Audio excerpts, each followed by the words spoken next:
Operation సింధూర్లో భారత్దే పూర్తి పైచేయని కేంద్రం చెప్తుంటే రాహుల్ గాంధీ మాత్రం ప్రధాని మోదీ తీరును తీవ్రంగా తప్పుపడుతున్నారు. ట్రంప్ ఫోన్ కాల్ కు భయపడి పాకిస్తాన్తో మోదీ కాల్పుల విరమణ ప్రకటించారని అన్నారు. రాహుల్ పాక్ ఐఎస్ఐ ప్రతినిధిలా మాట్లాడుతున్నారని బీజేపీ ఆగ్రహం వ్యక్తం చేసింది. కేంద్రం వెంటనే ప్రత్యేక పార్లమెంట్ సమావేశాలు ఏర్పాటు చేసి కాల్పుల విరమణపై వివరణ ఇవ్వాలని ఇండీ కూటమి నేతలు డిమాండ్ చేశారు. ఆపరేషన్ సింధూర్ పై పొలిటికల్ వార్ మరింత ముదిరింది. Chief of defence staff CDS Anil Chauhan మరోసారి సంచలన వ్యాఖ్యలు చేశారు. యుద్ధంలో నష్టం ముఖ్యం కాదని ఫలితాలే ముఖ్యమన్నారు ఆయన. భారత్ పై 48 గంటల్లో విజయం సాధిస్తామని పాకిస్తాన్ పగటికల్లు కన్నట్టు చెప్పారు. కానీ 8 గంటల్లోనే భారత్ కు లొంగిపోయేలా మన సైన్యం గట్టిగా బుద్ధి చెప్పిందన్నారు. కాల్పుల విరమణకు పాకిస్తానే ముందుకొచ్చిందని స్పష్టం చేశారు. పాక్ అణ్వాయుధాలను చూసి భారత్ భయపడడం లేదన్నారు. ఆపరేషన్ సింధూర్ కొనసాగుతుందని అన్నారు. ఉగ్రదాడులకు వెంటనే సమాధానం ఉంటుందన్న విషయాన్ని Pakistan గుర్తుంచుకోవాలన్నారు. When I was asked about losses on our side, I said these are not important. The results and how you act. As to the result of your strikes, which was visible, which was more a psychological domain and what was visible to us, all of us, not to us, to globally. ఇక భోపాల్ పర్యటనలో Congress MP Rahul Gandhi కూడా సంచలన వ్యాఖ్యలు చేశారు. America అధ్యక్షుడు Trump బెదిరింపులకు ప్రధాని మోదీ లొంగిపోయారని ఆరోపించారు రాహుల్.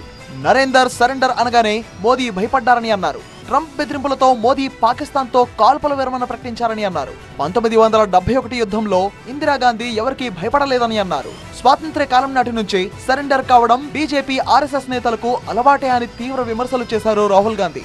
ट्रंप ने एक इशारा किया, फोन उठाया, कहा मोदी जी क्या कर रहे हो? नरेंद्र सरेंडर और जी हजूर करके नरेंद्र मोदी जी ने ट्रंप के इशारे का पालन किया. 71 की लड़ाई में 7th फ्लीट आई थी, हथियार आए थे, एयरक्राफ्ट कैरियर आया था. इंदिरा गांधी जी ने कहा मुझे जो करना है मैं करूंगी. ये फर्क है, इनका कैरेक्टर है. ये सारे के सारे ऐसे हैं. అయితే రాహుల్ గాంధీ వ్యాఖ్యలపై బీజేపీ తీవ్ర ఆగ్రహం వ్యక్తం చేసింది. పాకిస్తాన్ ఐఎస్ఐకి ప్రతినిధిలా రాహుల్ మాట్లాడుతున్నారని విమర్శించింది. ఆపరేషన్ సింధూర్ పై కావాలనే దేశ ప్రజలను రాహుల్ గాంధీ తప్పుదోవ పట్టిస్తున్నారని విమర్శించింది. ప్రధాని మోదీ నివాసంలో కీలక భేటీ జరిగింది. కేంద్ర హోంశాఖ మంత్రి అమిత్ షా ఈ సమావేశంలో పాల్గొన్నారు. విపక్షాల విమర్శలకు ఎలా సమాధానం ఇవ్వాలి అన్న విషయంపై 2 గంటల పాటు ప్రధాని మోదీతో చర్చించారు. మరోవైపు ఢిల్లీలో జరిగిన ఇండీ కూటమి పార్టీల సమావేశంలో కీలక నిర్ణయాలు తీసుకున్నారు. ఆపరేషన్ సింధూర్ పై కేంద్రంపై ఒత్తిడి మరింత పెంచాలని నిర్ణయించారు. దీనికోసం పార్లమెంట్ ప్రత్యేక సమావేశాలను ఏర్పాటు చేయాలని డిమాండ్ చేస్తూ ప్రధాని మోదీకి లేఖ రాశారు. 16 పార్టీల ఎంపీలు ఈ లేఖపై సంతకాలు చేశారు. పాకిస్తాన్తో కాల్పుల విరమణపై వెంటనే కేంద్రం వివరణ ఇవ్వాలని డిమాండ్ చేశారు. ప్రజాస్వామ్యంలో విపక్షాలు ప్రజల గొంతుక అని అన్నారు శివసేన ఉద్ధవ్ వర్గం ఎంపీ సంజయ్ రౌత్. ట్రంప్ కోరితే వెంటనే కాల్పుల విరమణ ప్రకటించారని, విపక్షం కోరితే ప్రత్యేక పార్లమెంట్ సమావేశాలు ఎందుకు ఏర్పాటు చేయాలని ప్రశ్నించారు ఆయన. कोई सामान्य लेटर नहीं है. हम प्रमुख अपोजिशन पार्टी है और अपोजिशन पार्टी देश की जनता की असली आवाज़ है.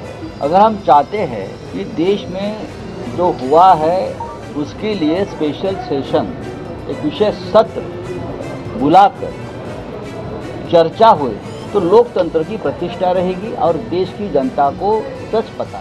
కాంగ్రెస్ ఆర్జేడీ ఎంపీలు కూడా ఆపరేషన్ సింధూర్ పై కేంద్రం వెంటనే ప్రత్యేక పార్లమెంట్ సమావేశాలను ఏర్పాటు చేయాలని డిమాండ్ చేశారు. ప్రధాని మోదీకి రాసిన లేఖలో 200 మందికి పైగా ఎంపీలు సంతకాలు చేశారు.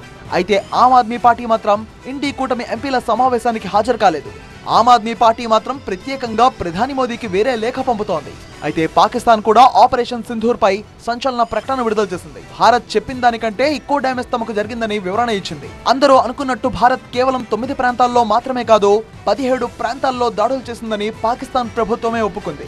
ఆపరేషన్ సింధూర్ తో పాకిస్తాన్ ను భారత్ కోలుకోలేని దెబ్బతీసింది.